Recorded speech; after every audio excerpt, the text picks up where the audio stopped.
Hi there. Thanks for pressing play. My name's Adrian Close. I'm the Learning Director at Ultimate Leadership Training.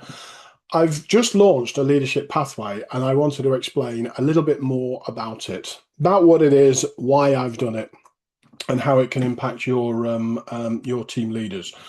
So it's about reducing this leadership gap. So you've probably got technically fantastic people who are promoted to a supervisor, team leader, or a new manager position, but they haven't been trained. They haven't had any leadership training. They haven't had any management training. Clients contacting me, new clients contacting me and saying, we like what you're doing because it's not corporate. We don't want corporate training. We want training where you say this, this, and this. Can you go and do that with your team? And then what I then do is whether this is in the 12-week part of the pathway or whether this is in the 12-month part of the pathway, we get together either once every other week or we get together once every month. And I then offer support. I make sure that they're accountable for what they implement. So let me explain what it is. So the first part is 12 weeks. It's one session, so it's one 2-hour training session every 2 weeks, and then every other week we get in touch sort of virtually I can then offer them support. So the first module is what is leadership influence, and it's talking about authority and it's talking about influence. I'm going to ask the participants to sort of think about leadership, think about who they admire as a leader. It could be famous, it could be somebody that they work with, and what makes them a leader, and what are they missing? What's the gap? What kind of leader do they want to become? Where are they now? Let's take a few steps and let's start working on that. And by the end of the 12 weeks, there will be results. There will be a difference in this person. Module 2 is defining your leadership purpose. So this isn't about a 5 or 10-year vision. This is about their own personal leadership statement, not just of the leader that they want to become, but also where they want their team to be in 12 weeks, where they want their team to be by the end of the year, and what they need to work on. So the first one is about themselves, and the second one is about their team. And it's where they want to be. This is where we are now, and this is what we need to do. And we break it down into step by step, easy to sort of digest chunks. Module 3 is becoming a trusted communicator. People don't follow titles. People follow trust. And it's about building this trust through communication, through effective communication. And that could be team briefs, that could be explaining the why, that could be giving feedback, starting to give feedback if they're not doing it already, as in a pat on the back, well done for today, that's been great. It's about listening properly, communicating change, having difficult conversations. All, I'm not going to say, easily done with practice and with the right tools. So with the difficult conversations, lots and lots of people have had loads of comments about, this is what we want to cover. That's absolutely fantastic. I've got an outline, a framework for them to follow, and they can even take that framework in with them whilst they're having a difficult conversation. There's nothing wrong with that. So they get the tools as well. Module 4 is build your leadership practices. So this is like a better shift handover. This could be a team performance board. This could be coaching checklist, that sort of stuff. Module 5 is building presence and credibility. And then module 6 is influence beyond your team. So that could be influencing above, to the sides, below, and also external if they come in contact with the customers. So that's the 12-week pathway, if you like. One client, they contacted me. This is why I put this together. They contacted me because they wanted to use it for their internal promotions. Now, I know from firsthand with my teams, it's very difficult. You've got somebody who thinks they're next, but actually they're not quite good enough.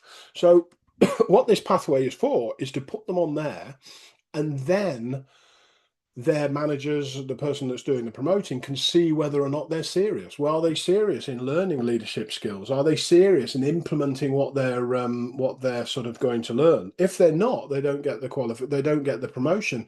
That kind of responsibility is back on their shoulders. It's not back on the person who's sort of doing the recruitment, the internal recruitment, and the internal sort of promotions. The people, leadership skill is about learning leadership. It is about your own self-development. And this is what this 12th week is about. Through, obviously, my guidance, you'll get a report about your team members. I will let you know how they get on.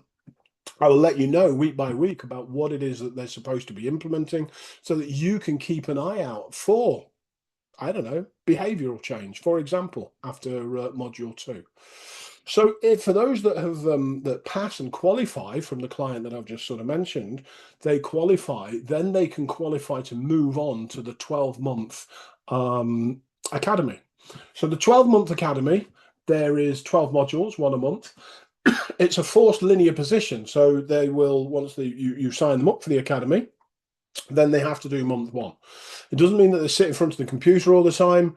One person, I know, they spend an hour on a Monday and they go through the various videos and things like that. There are certain times where it's like we go through the video, it might be 10 minutes, and I explain everything, and then it's a case of, well, print this off, then go do that with your team, go do that audit, go do that, whatever it might be about, and then they have to do that for a day, and then they can come back the following day. So it's about sort of, I suppose, time management as well, because they've got to plan into their day where they can actually go away and do some learning. And that's the thing about supervisors. A lot of supervisors, they think, right, I'm the boss, I need to do everything, but that's obviously not the case. It's about making sure, supervising everybody else doing the work to achieve the goal so that you can achieve your goals. And one of those goals is learning.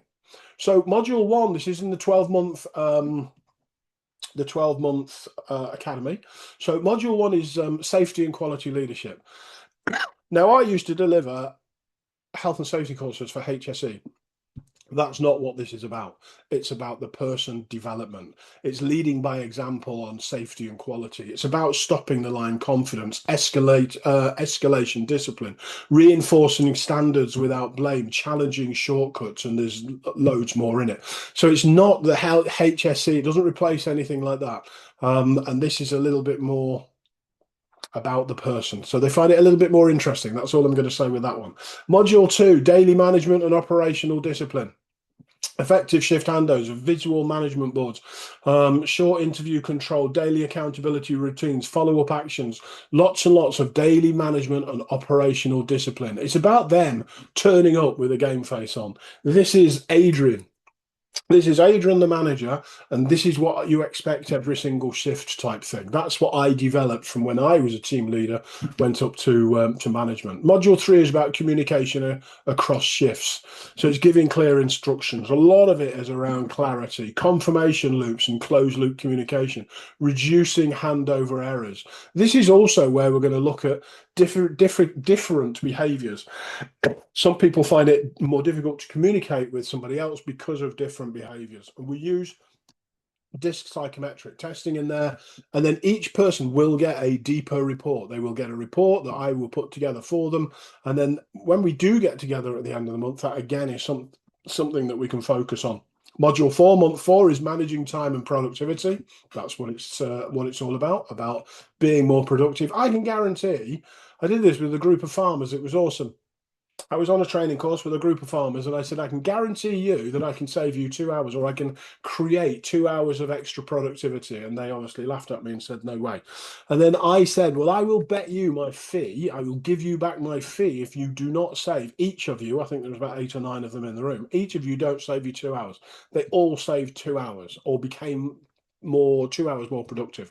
They've obviously got to do the work, but I can pretty much guarantee that that's going to happen with anybody because I've run the course so many times. Recruitment and retention. So supervisor's role in retention, creating a strong first 90 days for the person who's coming in. Now, there's onboarding, but there's also, what does the supervisor get involved with?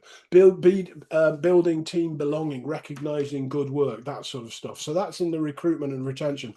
I'm not saying that they're going off and doing the interviews. However, I think it's always a good idea to get your supervisors and team leaders involved as note takers. Obviously, you need to do a little bit of training with them so that you can ask the questions and they can take the notes. That's what I used to do with my supervisors.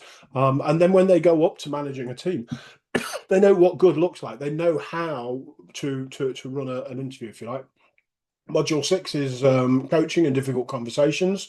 So we go through the what it is like to be a coach, how the supervisor can be the coach, giving feedback more clearly, as we've sort of mentioned before, addressing underperformance early, and then having that conversation, managing emotional responsibilities, their own sort of emotional.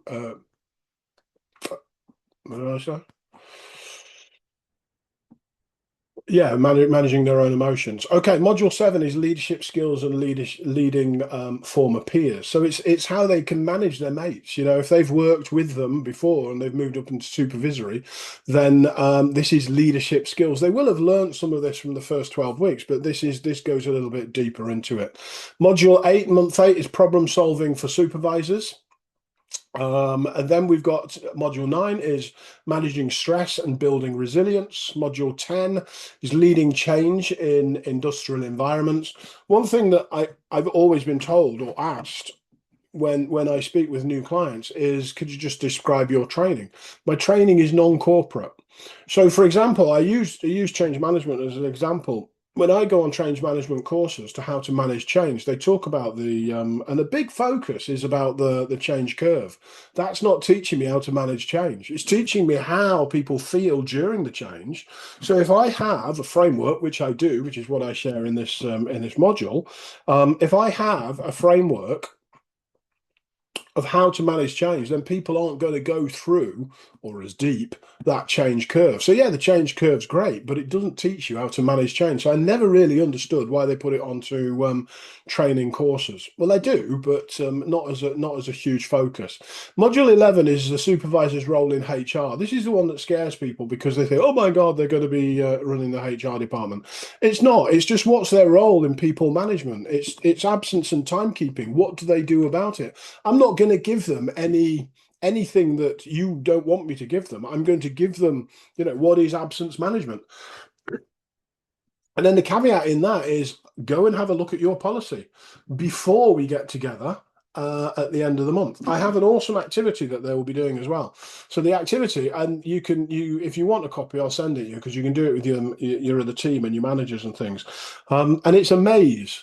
So what it is there's it describes the situation at the beginning, and then there's sort of options that the people can sort of choose, and option 1, 2, and 3. So I'll go to option 3. It takes you to a different page, and there's a couple of the outcomes from the actual maze where the team members who are managing this actually get into trouble because they've lost the way in the maze, and they get disciplined sort of thing because they've not followed a process. It's all following a cascade of practice. Anyway, conduct and performance concerns. So it's not necessarily managing it, it's the concerns and what they need to be doing. Documentation and evidence, fairness and consistency, when to involve HR, because that's what they need to do. And then module 12 is team building skills. So it's about building a team. It's about keeping people in the team and keeping them longer because, I never had a budget, which was in my profit and loss account that sort of says you can lose this amount of people and this is the amount of money it's going to cost you to get their replacements up to productivity. So we'll put this in your budget just in case that happens. You never get those. So let's keep them longer. And no, people aren't going to stay for 50 years these days. They're going to, not like they used to maybe, but they're not going to stay as long because people move around a little bit more. So let's keep them another year longer. Let's keep them another 2 years longer. I've worked with hospitality businesses, and they're synonymous with people moving and things like that. Chefs working because they had a specific issue with chefs. This one company, and it was a big company, and instead of their average of 6 months, some of them were keeping them for 4 years. Yeah, that's massive. But the aim is let's go for 2 years. Let's see what we can do for 2 years. This one or two people took it a lot more further, which is why they stayed for 4 years. So I just wanted to explain what this pathway is all about. If you're interested in contacting me and we can have a chat, then please do. Its email is contact@adrianclose.com. There will be a link on this page near this page, so you can link on there and you can contact me on the website. I look forward to speaking to you soon. All right, then, take care. Bye bye.